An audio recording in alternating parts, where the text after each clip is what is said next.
work this business 8 hours a day, 6 days a week at least. It's not uncommon during the middle of the week to with 35, 40 items. Like you figure out what works. Hey, what is up, everybody? It is I, Bob, the Rocket City Reseller, with a FlipSide Reseller Roundtable. And what's up? What's up? We're going to talk about sales, goals, and trolls today. Boy, there's a lot of each. Oh, snap. Oh, snap. I don't know. The more I do this, the more it becomes apparent. I don't know about you guys. The old trolling. There's a lot of people out there trolling. It's crazy. For sure. Definitely. How's everybody doing? We're going around the horn and we'll just reintroduce ourselves. If you want to catch us and find out more about us as resellers, catch the intro episode. You can catch that on Amazon, Apple, or Spotify. We are broadcasting through to all those channels, so pick your favorite. And we appreciate you listening through those channels as well. Make sure you subscribe and like. That also helps us grow as a channel and as a podcast. And we appreciate y'all. We're going to start with Tennessee Treasures. Ellie, out of Tennessee. And we were just talking about sweating to death. Alabama and Tennessee. It's hot. It's hot out here. It's hot out here. It's hot, outside for more than 5 minutes. And we wanted to say a quick happy birthday to Ellie. It was her birthday yesterday. Happy birthday, Ellie. Happy birthday. Even in the comments, leave happy birthday for Ellie. Appreciate that. Hey, Joe's in the comments. I'd flip that. Hello, Joe. Thank you for making it live. Hello. We're going to go around the corner one more time to Cougars Corner, Gary and Amy. Hey, everybody. We're Cougars Corner. I'm Gary. Amy. We're welcome. Yep, we're gonna leave it short because we got a lot to talk about. There's a lot going on. Everybody's head is about to explode about shipping. I don't know if you guys seen all the stuff that's going on and whatnot. I know you guys are not whatnot sellers, but dang, it's crazy. Shawnsfinds, everywhere Shawnsfinds. Hey Sean, how are you? I'm good. How about you guys? We're doing good. We appreciate all the shout outs you've been doing for the podcast. All of you guys makes a huge hell of a difference. So make sure you guys are following. Once you like and subscribe here, make sure you're following all these guys across their socials so that we can keep on bringing you great reselling content. And of course, last but not least, Four Seasons Picker, Ruthanne. How are you, my dear? Hey, I'm Ruthanne. I'm the Four Seasons Picker. I pick and sell out of Minnesota full time. And she fishes it, y'all. What's the fishing? Is that the proper term? Well, I wet a line the other day, but I was not interested. I had my girlfriends on the boat, and we were having more fun than fishing is. So, awesome. I didn't do much fishing. I did more of this than anything. Sometimes that's helpful. You know, either it's one of two things with fishing. I find either quietly accept it and just relax, or you're just talking about something with a friend. Either way, it's okay. Yep. You don't have to find the catch when you are the catch, Ruthanne. Oh.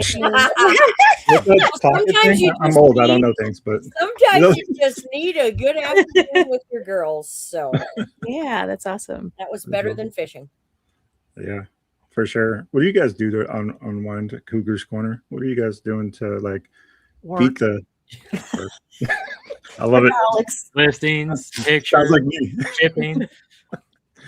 That's what you guys do to relax. I know Sean, you just went away for a long weekend with the wife. I'm sure it was a necessary unplug. Yeah. So no, I had stuff drafted for the entire trip, so I still listed every single day. So. Workaholics. Take the reseller out of the game, but you can't take the game out of the reseller, right? Love it. Yeah. Well, he's not going to make his goal by taking 2-3 days off. No. You need every one of those days. Yep. I might need extra days. So that's not a leap year. I love the part. Quarter 4 is going to be good, and then you'll just however you're behind, you'll just catch right back up. I predict that Sean is going to have as many sales as he had in the first 2 quarters in quarter 4, at least, if not more. That's what I'm predicting. Yeah. I'm going to predict that for all of us. He's going to have more. Yeah. I've been looking at a lot of the numbers from the past 3 years just to see, because everybody's talking about summer slowdown. So I went back and I checked because I'm the data guy. And I've seen it triple year after year. So from 2023 to 2024, 25, for us anyways. Now, I would say probably, I don't know if we're just, because of the work ethic, if that's all it is, or if it's the hard work, or if it's just getting smarter about what we're picking up along the way. Maybe it's a combination of all things, possibly. Combination. Yeah, probably. Yeah. What about you guys? How are sales? We'll go. Ellie, how's sales? It's been a slow weekend. I Has think it? I made like 6 sales, I think. Last weekend was busier. I had like 15. So Wow, it's pretty good. yeah, I was excited, especially for just starting. So Yeah, that's awesome. my month ended with 300 listings up in my first month cross listing, and oh gosh, I think it was like 1,500 in sales or something like that. That's So pretty good for just Yay! starting out. I mean, I would be okay with that. yeah, I'd first be month. okay I'm that happy right now. with it. I'm happy with it. Yeah, absolutely. So, Sean, what about you? My sales are down this month compared to like the last couple months, but that's to be given in June and July, usually August, but they're higher than what they were in June of last year. So Can't complain Because of about your that, growth. right? Because you're just growing. Yeah. Tremendously. Yeah, they always talk about J months being the slower months. And I guess there's some truth to that, but I did go back and look at quarter to quarter from 2025 to 2026, quarter two. I think I mentioned it last time, and it was triple for us what it was last year. So I can't complain at all, even if it appears to be a little bit slower. And I'm actually running a sale for the first time in 6 months on eBay. Oh snap! Only, and not because of sales. It's because I'm trying to get inventory because we have so much in the back queue that we can't put away. That's not necessarily a bad thing, Right. but that's kind of the reason why I'm trying to push it out. So, what about you, Ruthanne? How's sales? What's going on? Sales are pretty good for me. But I think they're better than last year, but I think it's because I'm on twice as many platforms. So Mm. I had an outstanding Whatnot show on a train this week that was kind of out of the blue. I mean, usually, trains are pretty limited to what you're going to sell, but I sold like 63 items in a 1 hour train. That's a lot for a train, Yeah. for a Yes, 1 hour yeah. train. So I was And very happy with that. it's like item a minute. I mean, Yeah. that's hard to beat those kind of volume numbers. That's what the power of Whatnot is, a live auction. If once you Yeah. get a following and get known for having great items like you do, it almost becomes a slam dunk at that point. I guess I'm going to say that I had one powerhouse buyer that came in. She was kind of my ace in the hole for the show. She came in, she bought like 26 plush. So without her, it would have been, an okay show still, but not as good as what she made it. Yeah. Sometimes you get one of those powerhouse buyers in, and if they already love you and they know that, then they just buy like crazy. Yeah, that's all it takes. One or two people in the show to make it or break it. Yep. No, Gary and Amy has a buyer like that, right, for clothing that comes in and buys a bunch of items from you, right? Yeah, he shows up once in a while and he's out of the country, but he will buy, I think our biggest order out of him was like 40 some items. Nice. Or maybe 50. And then he had a 40 item order and another one for 25, but he kind of pops up every now and then. Mhm. Usually when sales are slow. So right now things are a little bit slower. So maybe he'll pop up and Yeah. Call it out into existence. Right. maybe use that coupon feature where you can send them a coupon. Yeah. Maybe he'll Oh, pop up. see, this is why That's a good idea. Sean, you have so many great ideas, Yeah. And by the way, Sean, I saw your reel just before we came on here, and how you should be the CEO of Mercari. I vote Sean into I should be the I did CEO too. of Mercari. I said I had some ideas for the CEO of Mercari. I think you should be the CEO. I vote for Sean. I vote Sean. Let's go. the board is Oh my God. smoking. I know. I'm kind of creeping Sean these days. He's Got a lot of great content. Yeah. I'm trying to pattern myself. He is the most I mean, outside of Bob, because Bob is the same, but that's I don't know about Sean. He that. Sean's got me beat. puts out It's all so Amanda much behind the scenes. content. I'm just like, if I could just do a quarter of the content that Sean's doing, and I just, so I'm creeping you, Sean. I'm creeping you. You're waiting for your content. I'm waiting for my camera now. Yeah. Oh Get yes. the bullet. Let's That talk was about cool. it. Let's talk about Get it, the Ruth bullet. Ann. Two big things have happened to me in the last. So ChatGPT says that it might be my big change now for growth, because I don't know how many of you use ChatGPT, but Every day. anyway, so I ended up having to beg Poshmark to let me sell, because unbeknownst to me, I opened my Poshmark account in 2024 and I didn't realize I didn't know, guys. Okay. You can all laugh if you want, but I didn't know I had 5 sales. I had 5 sales in 2024 that I never shipped out. Damn. Oh yeah. I didn't know I had the sales. I can't explain that to you. And I didn't even know I had things listed, to be totally honest. So I don't know how that happened.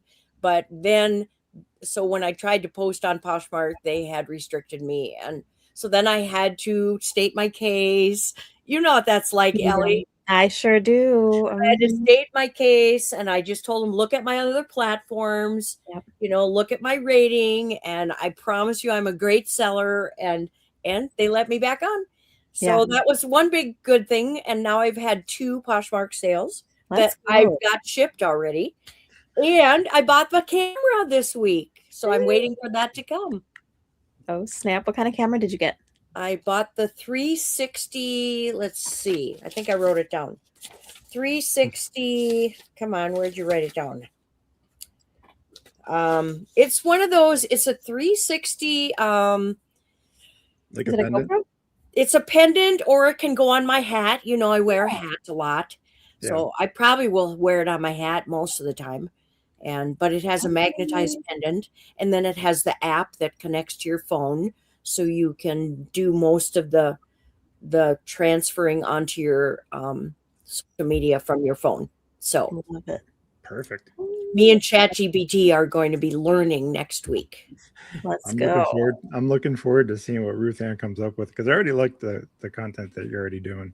Yeah. So on Instagram, if you're not following Ruth Ann, the 4-season picker on Instagram, make sure you're following her, because her content's fantastic. For someone new to it, it comes so easy to you. Well, you guys enjoy that. the engaging with people comes easy, Mhm. but the whole technology thing scares me to death. And like I was telling Sean, I have a hard time with thinking that I'm interesting. So so now I'm being very transparent. It's hard for me to think. It's hard for me to think about, putting out content, because I have 2 stories that are going to make you feel better. Last week, I shipped a Whatnot sale a week late because I cross-list to Whatnot's marketplace, but I don't do live shows.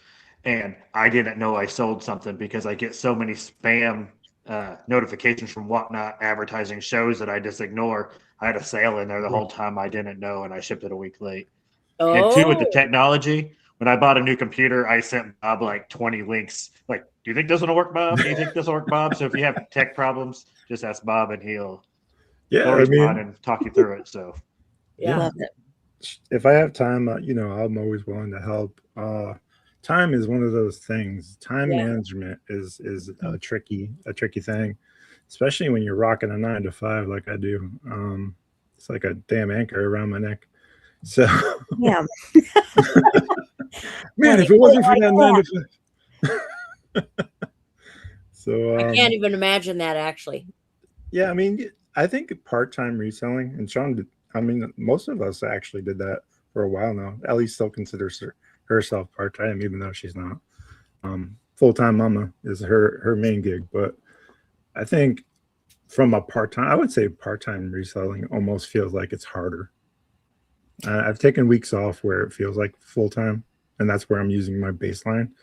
But I'm sure, I don't know, maybe if I was on the other side of it, I'd feel differently. So we're going to ask some full-time resellers that question. Gary and Amy, what do you think? Which one's easier? Oh man, easier. Yeah. I don't know. I think they both have. That's kind of a cop out answer, is to say that they both have their high points and low points. I think it's probably easier to be a full-time reseller than have the job. Yeah. Because there were a lot of times where it's that flexibility thing. You know, there's a sale going on, there's a garage sale, there's a clearance sale, there's something that I want to be able to go do and I can't do it because I've got a work obligation. Yeah. And that's the tough thing, because you're either missing out or losing out on a potential, opportunity for your reselling business. But then once you're a full-time reseller, you have that flexibility to do that, but you also have to have the discipline in order to make sure you do the opposite side, where you're getting the listings up and taking the pictures and getting things shipped out. So I think I would say that the full-time reseller is probably the easier piece because of that. So flexibility comes with discipline, and if you don't have discipline, you can't have flexibility. For sure. That's right. That slaps for a lot of resellers. I know there's a lot of folks out there that, and myself included, like I've said it a million times, my wife does most of the like hard lift. I'm logistics. I do a lot of that part of it, like going to the post office, pulling orders, listing, social media part of it. So I do that part of it, and she's doing all the photos and the pictures and all the hard work. So I don't know. So I can see maybe both sides of it, because I live it every day. So I'd say that sounds like a great team, because I'm very, very lucky. We're very lucky. Because Sean and I can tell you that when you're working by yourselves, one of the things that scares me about social media and really getting rolling is just plain old having the time. Because I know that Sean doesn't have a ton of time. He has to make time for this social media thing and the content creation. And my biggest fear with the content creation is just really making it a habit, a consistent habit, because I don't really know where I'm going to put it in my time frame, but I'm going to. Somehow I'm going to. So what do you think, Sean? I mean, for you, is it slowing you down, do you think, to your goal of 500K? I have right now 1,100 listings less than I did in November of last year, but I've made a big push on focusing on higher dollar stuff. So in the past, to reach my $1,000 daily listing goal, sometimes I'd have to list 40, 50 items to get to it. Now I'm gotten it down to where I'm only listing like 15 or 20 a day, because I'm focusing on items $50, $60 or higher. So I've made time by switching my strategy up to listing more the same, but less items. So that's how I've been able to make a little bit extra time since I started social media. The push towards social media is, I don't know if it's necessary for reselling, because I don't think it necessarily is, but it helps a few things. For me, it was more so because I do have a 9-to-5 that I'll likely have for I don't think I'll ever go full-time, honestly. But if I were to go full-time, maybe. I would say social media for me is about education and providing community of safe space, because resellers get hell. They really do. And for my content, I want to make sure that there's a safe place for people that actually have their opinions and their different, like how they are approached and what they can say and how they can leverage their businesses. So for me, anyways, that's part of the reason why I'm doing social media. Obviously, I want to grow my business as well, so it's not all, that. But I think on the other side of it, there's room in between. So I think, like most things in life, you've got to prioritize what are you actually trying to get out of social media. Yeah. And if reselling's what's paying the bills or helping supplement your income to pay your bills, social media is a side thing, at least to begin with. You're not going to be making any money when you first start, likely. And reselling, if that's the bulk of what you're making, then keeping the priority 1, 2 is going to be important. So if you find yourself, trying to make posts and videos and you're not getting your listings up, then you've really got it backwards. Right. I mean, now some content creators have got it to where that's flipped for them. You know, some of the big time follower, you know, people with big followers, you know, they may be making more on social media. And I think that's where a lot of people kind of, you know, lose sight of that, is that they might be more of a content creator than they are a reseller at that point. Mhm. I agree with Gary. Part of the reason I started making content, because I thought about it for years and years and years. And there's these guys on YouTube making insane money. And I'm like, well, I sell more than this guy, and I sell more than this guy, and I sell more than this guy. Like, I felt like they were just making content they were just reselling to make content instead of making content along with their reselling. So yeah, I was like, well, if they can do it, I can do it. And I eventually just talked myself into starting to do it. So for anything else, even if you don't get monetized, I think content creation can help you learn about yourself and your business over time, because you have a documented process over the years. You can go back to the footage like sports players do and look at the game footage, we'll call it for lack of a better word. You can go back and look at what you were doing, how you were doing it. There's no question about remembrance at that point. Right. So you can try to, you know, self-deceive, but Mhm. roll that beautiful bean footage, as they say. You know, you can go back and look and see. And that for me is really important. Plus, there's a legacy involved too if you're doing this. So you can actually have that over the course of your career in reselling. And if it is that for you, if you're full-time and it is a career for you, there's value in that. And then you should be documenting your processes, because especially if you're successful like all you are, like for me, there's extreme value in that. People need to know how to do it. Is it for everybody?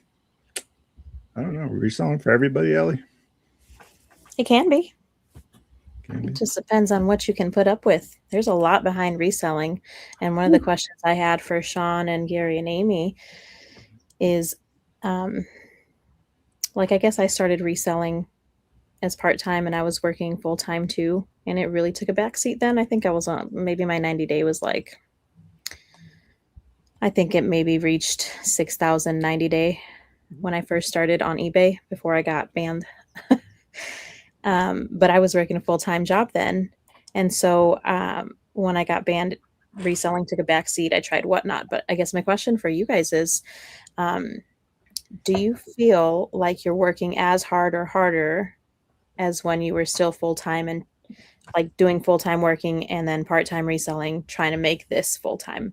Are you working the same amount, or do you feel a little less stressed than when you were working a full-time job? That's a good question. I think I'm working less because I worked at a factory working 12-hour shifts. So I was doing 6 a.m. to 6 p.m. at the factory. Yeah, So you're I'd have to exhausted. get up at 4 a.m. to get my shipping done. And luckily I have a good wife, because the post office isn't open at 6 p.m. when I got off work. So she's a school teacher. So I would get up at 4, do my shipping, put all my packages in the back seat of her car. Then when she got out of school that day, she'd run them by the post office on her way home. And then I'm a big believer in daily listings. I'm pretty vocal about that. And so I'd come home and list after being in a 120-degree insulation factory all day. So, or I would at least on my off days draft 10 listings a day to make live while I was at work. And then sometimes I would carry a backpack to work with sports cards in it, and I'd list sports cards in the break room on my break on the Oh table my with no fancy gosh, background or Tom. anything. So That's I think dedication. it's safe to say that I work less now than when I was doing both of them. Okay. Yeah. So you were going 200 miles an hour to get to where you Yes. could Yeah. Now I'm down back to off to 150 or 100. so. Yeah. You have to remember something important about that story that Sean tells about that time period. He did not like that job. When you have that much burning angst for something, you Yeah. will figure it out. You They will. often say hungry dogs run faster. Mm. So I don't know if you guys ever heard that one before, Mm-mm. but Tell me a about it. hungry dog will run faster every time. So talking about that, I mean, what about for you guys, Gary and Amy? Now that you're full-time reselling, do you find yourself hungrier for it now than you were? before? I think so, because we have some pretty big goals too. And we, Yeah. you know, before, you know, when you kind of went into this, it was for the flexibility. We could go vacation when we want. And we found, especially this year with, you know, our 90-day, every time we go away, even if you are gone for a short amount of time, you watch that 90-day sink and you come back and you know, are negative $8,000 or $9,000 in your 90-day. And it takes another 3 months to get built back up. And so it's different now that we schedule our vacation in January when it's a little bit slower for us, and, you know, you go into it for the flexibility, but then you know, we're both a little obsessive about it. I think I think you can work as much as you want. It's a choice. And I guess for us, we probably do work more now than we did when I was full time.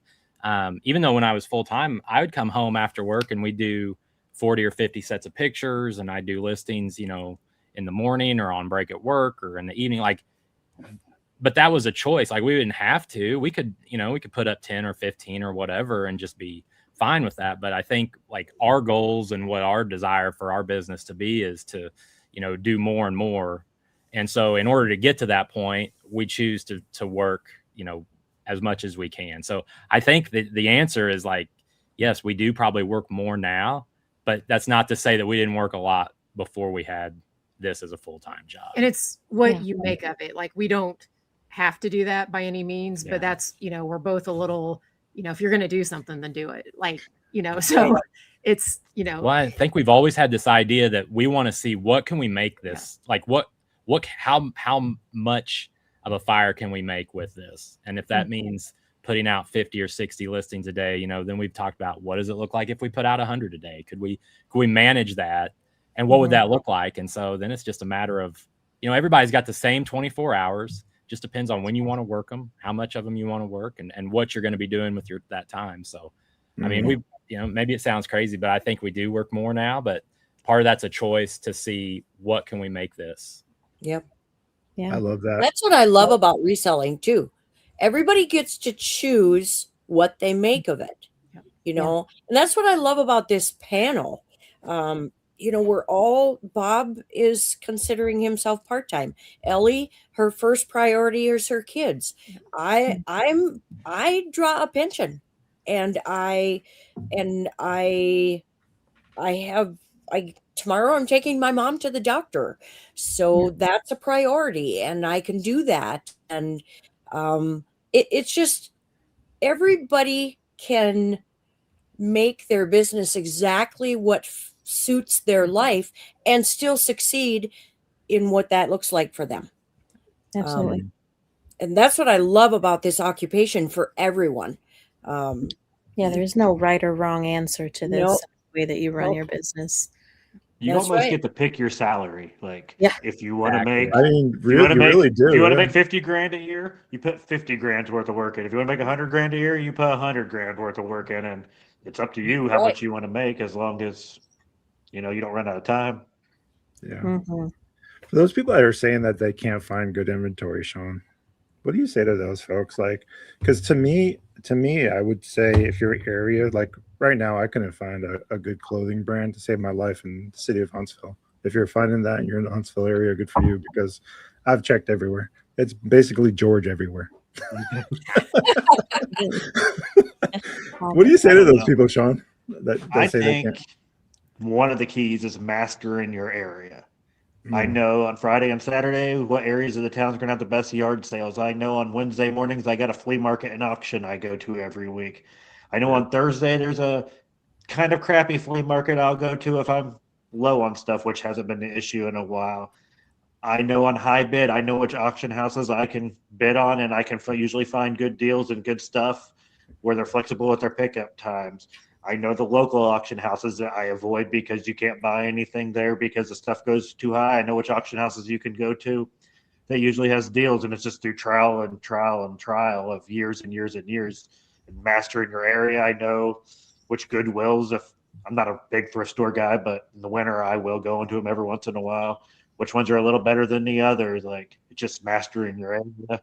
It's putting your name out there and letting everyone like I love talking reselling, so I talk to everyone. So my phone goes off a couple times a week where I get random deals. I wear my eBay store's Blue Dog Trading Post. I have Blue Dog Trading Post shirts and hats that I wear to most auctions because when I'm at an auction, I tend to draw attention to myself because I buy so much. And then all the old guys are walking up to me like, what are you doing with all this stuff? And I tell them what I do. And then sometimes they hit me up and like, I got a whole barn full of this stuff. And I'm like, Ooh. sometimes it works out to a deal. Like it's just Your eyes just mastering your light up. area. It actually happened to Amanda when she was at the post office one time. There was an older gentleman in there and said, we have a barn full of stuff. And she was telling them all about whatnot. And they're just like, would you be interested? And I was, at the time, there was just too much going on. It was during fourth quarter. I was just like, I couldn't imagine reselling a barn's worth of antique. I'm sure there was treasures galore in that thing. But I mean, I don't know. Can't get all the treasure. I turn down more than I buy. Yeah, I would assume so. Now, Sean, you I've been watching your social media scene, and you made a lot of good deals over the course of the last 2 weeks since we talked. Let's talk about the Mopar deal. Would you mind talking about that a little bit? That was actually my first social media related deal. I've gotten DMs from people in the Midwest saying, I have all this, and I would take this. And I explained to them, like, if you're already following me or you watch my videos and you found me, you already know I don't pay that much. But I did find somebody who was willing to work on, like, he knew somebody who bought a building in a foreclosure auction that was a Mopar dealer, and all the old parts, brand new in the box, were still in the dealership. The guy who reached out to me is a reseller, but he's not big into eBay, so he likes to sell like locally, and he actually working on building an antique mall. But those part specific things you need eBay for. We're in the same state. He's 3 hours north of me. He reached out, sent some pictures. I told him that I was willing to pay 25% of eBay comps. Well, was kind of sticky as I got up there, and he wrote the comps on every single box, but he did a lot of sold comps that were with free shipping built in. Yeah. So I was explaining to him like, hey, yeah, this did sell for $100, but it's this big. So it probably cost the seller like $25 a ship. So it was really a $75 part. So we had to go through a bunch of that kind of stuff. And like I said, we already agreed that I'd pay 25% of comps. And I took an enclosed trailer up there, and I filled an enclosed trailer full of Mopar car parts, new in a box. So. Right on. Man. But that's the first social media connection since doing social media that I've been able to get. That's nice listing. Love the power of social media. That's the power of it, right, Ellie? So it's not just about monetization. It's about growth in your business. That's really what I'm hoping to gain. Yeah. I'm not even thinking about monetization. Yeah. I just want to gain. I want that's what I want to gain. I want to gain more buyers through that, through social media, and just more connections. Once someone has a view into what you actually have, a lot of times with reselling, they don't know, because we can't list everything that we actually currently have. Once you start showing people like this is the scope, the depth and the breadth of what I have, I think that for a lot of people, especially if they're not resellers, and those are the folks that we want as followers, right? So we want those folks to understand that, yes, I have just about every shirt you can imagine known to man. Come to my store, be happy to help you find what you're looking for. And once you have that conversation, I think that's the power of social media. So not that there's anything wrong about making reseller content, because there isn't. That's my fair share of what I do. But I also want to be able to speak to Plush and Toys. If someone is in the need or looking for something they can't find from their childhood, ask. Maybe I have it. You never know. So that's the power of that. It's crazy. Well, so go ahead, Sean. Obviously, I want to show people that anybody can quit their job and make six figures outside of eBay. but I also want to make like the hairy tornado money on social media as well. So, I mean, so if I go for something, I'm going for it. I'm not just gonna dip my toes in there. I want to make some money on social media. So I mean, I'll be It's more never about not it. the goal. I don't want to discredit Josh and Haley because they've built a hell of a thing, right? But I mean, why not you? Right, Sean? Why not Sean's Why Finds? not? I'm gonna try. Yeah, I'm gonna do I it. mean- Like just like my eBay store. I'm gonna do it. I'm going for it. So that's my goal. Yeah, so. you might as well. All in, right? So, Yeah. yeah, I'm absolutely. hooking my plow to Sean. A good wagon to hitch. He's going to be my John Deere tractor. Yeah.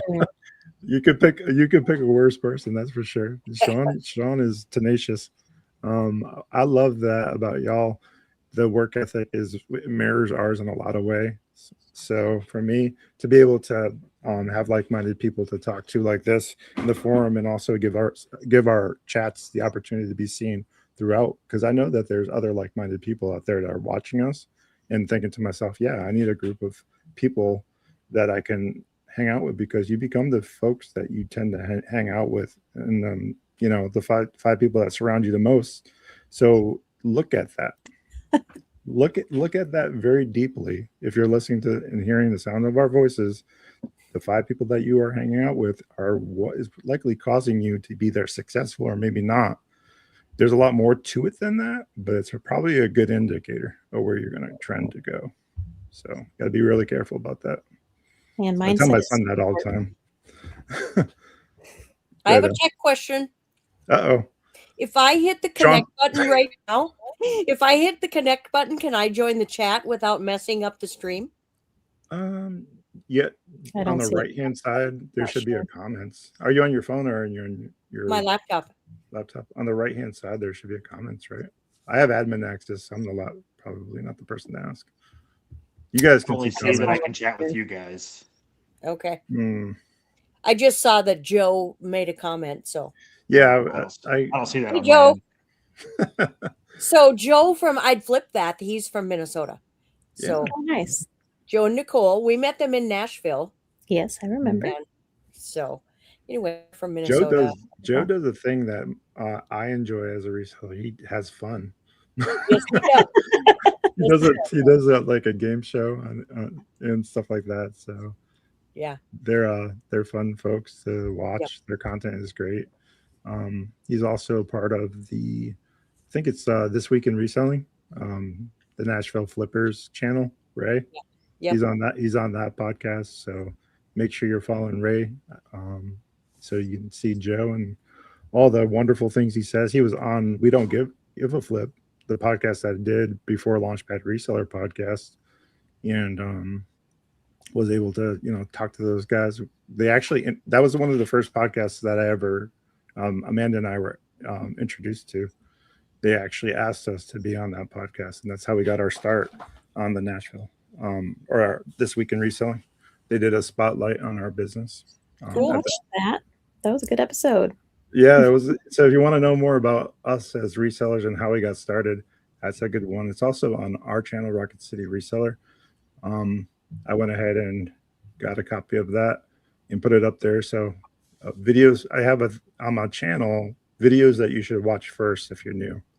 So I have a little playlist that's created, and I suggest if you guys want to do that, so that way people can get to know you, you can say videos to watch first, create a playlist, and then they can go there and kind of learn more about why maybe you started this and how that can maybe help them as resellers. So, I need a good introduction video, like introducing myself. I don't know Me if I can too. talk to the camera for that long. We'll Me see. too. I gotta have some practice first. Yeah, right. I was looking at some of Trick. like I was looking at some of the older stuff that we did, and oh Lord, it's painful. Lord, The beauty of the internet, you just get to keep it all up there and I see. know it. Sean, My I know- trick to talking into the camera for a few minutes for a video is I do it in like little 1 minute segments. So, because I get real bad about like thinking and trying to think of what I'm supposed to say next. So I'll like say it, and then when I start to wander off, I stop the phone and I start recording it again, and then I cut them down and I clip them all together. So yeah, that's probably because smarter. I'll get stuttering and thinking like, oh, what was I going to say? Oh my gosh, so relatable. I've done that. So it's not Video just ed- you. I do it myself. So first of all, video editing there's got to be an easier way. With the advent of AI, I would assume that there's a better way forward. I don't know, for video Can't editing. wait to see it because I stink at editing. I hope it'll be for dummies. Yeah. Everybody claims to be able to do AI video editing, but I've yet to find a software that can do it well. So, what about you, Gary? No, you do a lot of the social media stuff. What do you think? Editing is a skill in and of itself, and I think you just got to practice and get good with. There's a lot of tutorials. I've watched a couple tutorials the other day. I recorded a video. Actually, tried it. I recorded it all once and went to edit it, and I was like, I hate this. I'm like you, Sean. I get off track. I forget what I'm supposed to say. I just threw it all away and had to re-record it. I put we got a little mini figure of like Jesus, and I put him on top of the camera so I could talk to somebody. That's a good idea. I like He's that. with you anyway. It seemed to help. I kept that video. Well, you picked a good source. Now you got to record yourself doing that because that'll Yeah, I go know, viral. right? It's hilarious.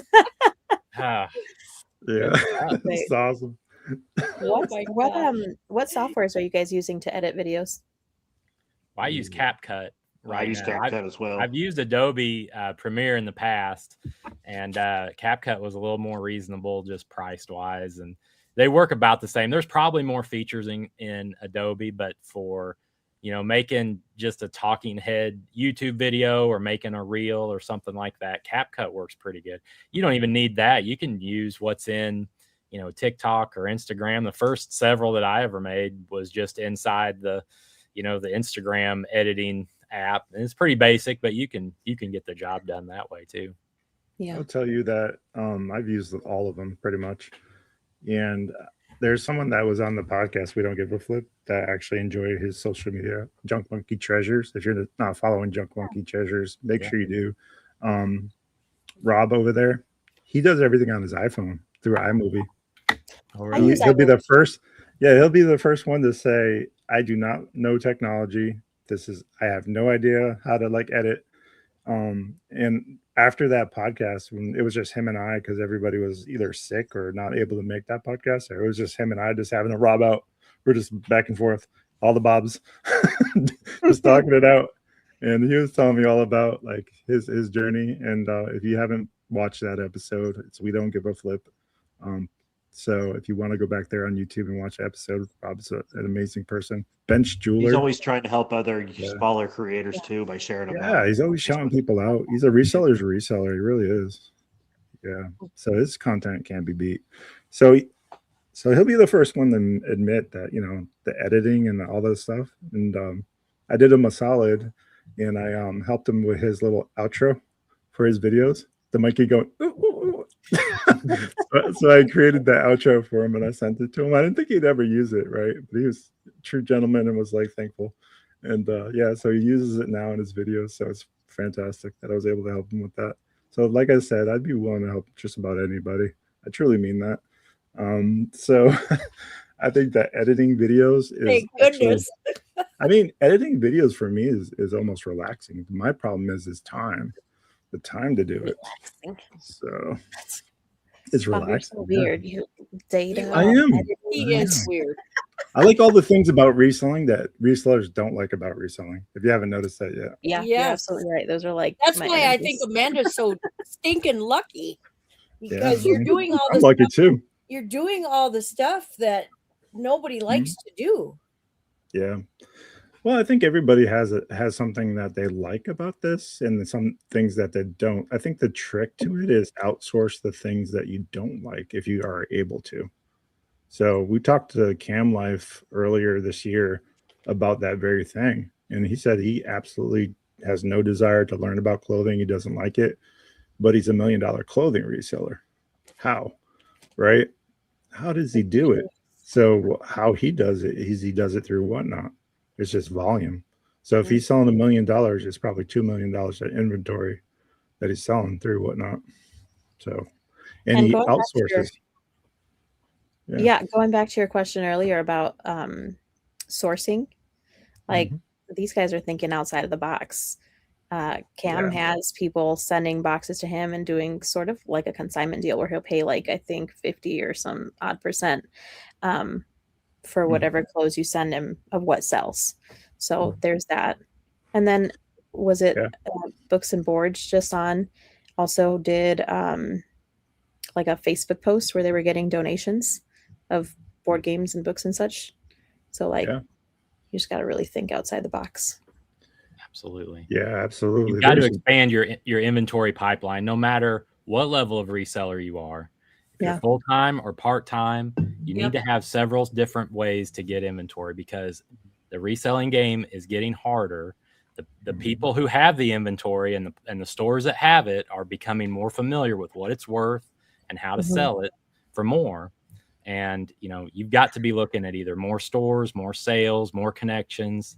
You've got to go find more opportunities to get the inventory that you need. And I think that goes for any level of reseller at that point. It's way too easy for someone at a thrift store, you know, a worker or management takes a picture of something, Google image, pulls it right up with a price, and then you're priced out of any margin that you can buy it and resell it for. Yeah, everybody likes to blame resellers for increasing prices, but I think that this technology that's available at the palm of our hands is responsible for the more knowledge that we have. Yeah. There's levels, agreed. So it really does come down to that. Now, are we any better than most? No, we're business folks just like they are, but we get the stigma, which brings us to the trolls part of the conversation that I mentioned at the beginning of this thing. I feel like I need a sound bar. And I'm not talking about the DreamWorks movie. Is it DreamWorks Trolls? Yeah. So it comes with the territory. I don't know what it is about, because we're no different when you really think about it than like a Walmart, except there's no child labor like from another country creating this stuff. So I don't know how they get away, get a free card, but resellers get beat up. What do you think, Gary? I think there's some, you know, folks who tend to comment negatively or view resellers as a negative, tend to not see everything that goes into it. And you know, it is what it is. What we do is not all that complicated. We buy something, you know, hopefully cheap enough and turn around and sell it for more. That's really the basic equation of what we do. And if you can do it well enough and you can make some money, I think that there's this idea that you have some sort of advantage or leg up over someone else who's maybe tried it in the past and hasn't been as successful. And so there may be some resentment there. I don't know. We get our fair share of negative comments or people who feel like we aren't telling the true story or showing the whole picture. And for the most part, we kind of laugh and just ignore them. And we'll say, hey, somebody said this or that, and just kind of laugh and move on, because we don't have to prove anything. We've been doing this for 3 years before we ever made a post on social media about it. So you can believe us or not. It's not going to affect whether or not I put up listings today. So, you know, being negative towards a reseller, like, I get it. You see, like I said, there's probably some envy or jealousy, especially if you see someone pull something nice off of a rack in front of you. But that's just part of it. That's just the way it goes. So I don't get too caught up. Have you ever been called a demon? My previous job once or twice. Oh no! Oh no! You were called a demon. Hey, you were probably called a demon by a demon. Yes, ma'am. I know my brother's a police officer, so the hatred in reselling doesn't hit the hatred. It doesn't even compare to being a cop. Yeah, I mean, law enforcement go. That's probably worse, I'm sure, by far, because you're the cakewalk. You're face to face with that person. So if you guys want some real hate, Amy should wear her badge in your guys' videos, and you could get double hate. Well, when I made the graphic for this episode, it put Amy in a police outfit. That was great. I don't know how AI knew. That was great. I told her about it. I saw it first, and I was like, "Oh, you got to check out this photo." I was like, "Oh, why?" I said, "Oh, you'll love it." Don't kid yourself, Bob. AI knows everything. I mean, I think what it is when I'm having a meeting with ChatGPT, it just scares me how well this AI knows me personally. Yeah, Yeah, well, that memory it's on there. remembering all your posts from previously, all the questions you've asked, all the stuff that's like from your episode. I would imagine that all the stuff that we use for the copy for that was saved in some sort of way. So I don't know if you've ever Google searched yourself. Like I just did Rocket City Reseller through Google and just wanted to see what would come up. It was pretty accurate. I was surprised by that. Sean, have you ever Googled to yourself, Shawns Finds?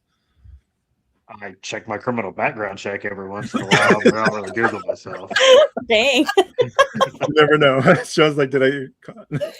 Oh, that's funny, Sean. I always just hope that time I peed on a building once, it would go away, but it hasn't gone away yet. So it's still on there. Yeah, that's awesome. No, I like those business descriptions that you get when you look it up. Yeah, so it goes into depth, like what our channel's about. It mentions both podcasts. You know, it did a fair summation of the business. Even created links to the podcast through Spotify and Amazon, and I was just like, wow, it's like crazy what it's doing. People to click on those links. There's a lot of people right there with so much hate for AI. Yeah. Thoughts on that? Ruthanne, what are your thoughts about that? Because you use it, right? It's a great learning tool. What do you think? I mean, I've gotten very almost dependent on it because I have absolutely zero people helping me here physically with me. So I don't really want to burden other people's time with every single question I've got. So it's gotten very, very habit for me to just ask ChatGPT. And so, but I do have a couple people that come into my Whatnot show that they're just so against it. They just think it's the devil. And I mean, I'm a real faith walking woman. I have yet to see anything but niceness come out of chat for me. But you know, I don't really put any negative into it either. You know, I mean, the chat knows that I'm a positive thinking person, so it's never going to throw negative back at me. I just know it won't because. Well, if you want the truth about ChatGPT, I'm going to teach you a prompt from an engineering point of view. So if you want to make sure that it's not glazing your donut, this is what you do. All right. After you ask it the question and whatever answer it gives you back, because it will glaze your donut if you're not careful. So go ahead and put /truth after your prompt /truth, and it will give you the real. We need like a AI cheat sheet or something with prompts. Maybe I should do a YouTube. You mean when you ask it a question, then you put after you get your answer, right? So you're going to get your answer. It's going to give you all the things and tell you how great you are, you know, like usual. But you do want to do that, you know, /truth. You can also, there's something that you can do called /Eli5. And you can change it Eli 10, Eli 15. It will give you the most basic understanding of it from a 5-year-old point of view. You know, you can continue going down and get more in depth. So you can not only learn, you can learn through that as well. So those are just a few of the prompts that you can use. Now, interesting. Yeah, so there's a bunch of different ones that, and I have some stuff like set aside somewhere that I could probably post for people to be able to get more out of their ChatGPT experience, because the last thing you want to do is put misinformation out there, and you know, people are going to just be angry with it because they're saying that it's using too much water.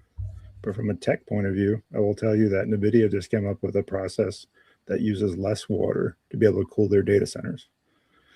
They actually are overheating their data centers to keep their servers cooler. I don't know exactly how that technology works, because it sounds like it uses energy as well, but if you're harnessing the power of the sun to do it, maybe that's the way forward. So their stock is going to increase to go up, by the way. They're predicting that because of that. So they're going to send all the data centers into space anyway and use solar energy to power them soon enough. So yeah, or put them underneath the ocean. In the ocean, yeah. Yeah. I don't know exactly. You can't blackmail it. Well, you can't. Yeah, you can't. I don't pay for it, so I just use the free version, and I mainly Sure. use it to make like thumbnails and stuff. And the other day, I was arguing to Chat GPT or GTP or whatever it is because it wasn't doing what I wanted, and then it said I was out of free ones, and I said I'm only out of free ones because you're not doing what I'm telling you to do. And I apologized, and I said if you don't give me more of what I want, I'm going to Grok. Like thinking that might scare him. He didn't care if I went to Grok or not. Like, so Oh it can't my be God, that Sean, you're funny. That's hilarious. We're Yeah. arguing with chat. That's hilarious. Yeah, you can't And blackmail me. threatening, not just arguing. He's threatening. You go to Okay. Grok. That's And, hilarious. They're coming for you first, Sean. After all I that, know. I'm always That's so kind to my funny. AI overlords. I'm Yeah. always saying thank you because I just feel in like case. I feel like in times when I've gotten frustrated with it, it just stops responding. Like it will ghost me, and I'm like, what the heck? There's probably a feature that's baked into it when it can tell, like through prompting, and it's like, or have you ever? It can't do it because it will You break the guys. licensing or something, and you're just doing like a basic post about, I don't know, something reselling. You're like, how is this breaking any copyright or trust violation? It's Yeah. like, so the trick with that is, I'm going to give you another hot tip. So you do inspired by or inspiration of, Mhm. and it'll I do did it, that one. and it will do it anyways. But it won't look exactly like what you probably envisioned, but it'll get you close. Love that. So, Only Sean gets in an argument with chat. Listen, I thought if I remember- blackmailed it to go to a different service, it would give me what I wanted, but it just pretty much told me how the other service could fit my needs, and yeah. Oh, dang. went and made my thumbnail on Grok with my free ones there until Chat, because I think you can get new free ones in like 24 hours or something, and so I Yeah. just bounced back and forth. And there's Yeah. like an That'd be cheap to $8.99 pay version for of it. it or something, isn't there? There's like a cheaper was version that? than the $20 version, I believe.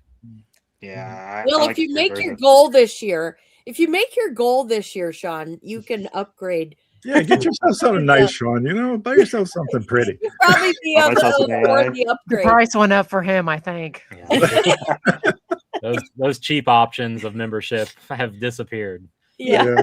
Uh, I love the frugality of it especially when you have such big goals. It's that just because you have the money to spend doesn't necessarily mean you should spend it. And there's a lot of times what the rub is for a lot of people who can't recognize that. So I might once have you to have try it, that lesson. there are people that will get $1,000 and say, how can I use that $1,000 to leverage more money? And there's the people that get $1,000 that'll say, how can I spend this on things? And that's the difference. Low cost, no cost. That's the Not sure where I lie in there, but I'm already paying for CapCut. I'm paying for my blue check mark on Facebook. Like I already got enough monthly money going out in social media as it is, and I'm not getting that Harry Tornado money yet. So this I You got need to kind sell of soap, budgeted. Sean. You need to sell soap. That's so funny to me. I'm not patient enough to do the free version. I don't want to wait 24 hours. Yeah. yeah, that's me too. I'll message you and have you prompt it for me since you There have the you paid go. version. Then There you you can go. screenshot the thumbnail and send it to me. So That's funny. That's hilarious. You got to outsource your social media, They I'll just probably text did. Bob and be like, I "Hey, think they I would need a figure that thumbnail that out. does this." your AI slop. That's what I was told today for the reminder that we were going live. Someone messaged us. It's like, keep scrolling. What is wrong with you people? I got some AI hate in my comments the other day because I was making a reel of me checking to see if a Mall Madness board game was complete. Oh yeah, Oh, I yeah. watched that. And Yeah. the instructions didn't tell me how many little pegs were supposed to be in it. So I asked AI and it told me how many little pegs. So I made a joke in my video that they're actually putting a data center in my town and everyone has signs that say no data center in their yard right now. Yeah. And I joked to everyone's up in arms about this, but I wouldn't be able to complete my Malt Madness board game without those data centers. And someone said that it wasn't a good look for me to support data centers. And I told them, I was like, well, if data centers want to sponsor my videos or anything, if there's a data center out there that wants to sponsor me, I'll Yeah. plug them if they're willing to write the check. So OpenAI sponsor us. Yeah. We could use a sponsor Mm. for this podcast. That'd be They're not awesome. going to sponsor me after me trying to blackmail them. So That's one thing about Maybe they growing would. and doing content. That's one thing about growing and doing content that I don't look forward to is the haters. Well, I mean, I don't mind them. whenever you open yourself up to the general Ellie, you're public, funny. I mean, Bring it on. Yeah, Ellie will get them, man. Listen, I grew up in the hood, for the lack of a better term. Okay, I'm not afraid of a couple of online bullies. Yeah, you have to have a thick skin when you do this. Yeah. You have to have a thick skin to be able to resell and then open yourself up to teach people how to do it. Because there are people out there that say that you can't or you shouldn't be, or this isn't for everybody. And for those people, I would say, who are you to tell me who I can try to teach or inform? Like, what's that about? Right. So, I don't know. that's the main hate I get is, well, you just ruined that for selling vacuum cleaner parts. I get that one, and I get the people not believing that I do what I do and sell what I sell by myself. I don't get really the reseller stealing from the poor people hate. I get the calling me a liar hate. But Well, I think what it is, ultimately why there's a lot of hate is the donation part of it. But I think what they're not realizing is most of the donation centers are organizations and businesses. They're not necessarily charities. So Yeah. Goodwill has like put the fleece over people's eyes or whatever, convincing folks that they're a charity. Yes, they do a lot of good deeds for folks that need jobs. I'm not discounting that. But at the end of the day, they are a for-profit organization. And a lot of people don't realize that. So Whenever I get that kind of hate, I just say that there's enough for everybody to go around and everybody's keeping all that stuff out of the landfill. The resellers, the regular Joes that are out there buying shirts and toys and whatever, glass, everybody is working together to keep it out of the landfill because it wouldn't all sell. yeah. Textiles alone, like Gary and Amy, I don't know if you've ever seen like those videos of just like dumps full of just clothing, just like mountains, like bigger than a mountain. This is crazy. I don't think we have them here, but there are rag houses in other countries where they're just bales and bales of, I guess that's not what we consider them, but. Yeah, reselling clothes is a drop in the bucket for what worldwide the clothes that are, to the landfill or chopped up into rags or, sent off to be recycled, whatever. I mean, even if we bought 50 things from Goodwill, you wouldn't even know that we took 50 things out of there because there's tens of thousands, if not more, pieces of clothing in that store as it's getting dropped off every single day. So, yeah. I think that there's, now correct me if I'm wrong in the comments, y'all, but I believe in India that you cannot import textiles because they're one of the biggest creators of textiles in the world. Probably. But they don't want things like Levi's and other, there's like all black market over there. So they don't want that stuff over there because they're making their own clothing items. They want you to buy their stuff, which makes sense. But yeah, so there are certain countries, and it's a Vero if you try to sell Levi's through eBay. I'm sure you guys know. eBay International, I think there's some rules against Levi's, and there's some other brands that you can't offer internationally because of that. Yeah, Plush is that way as well.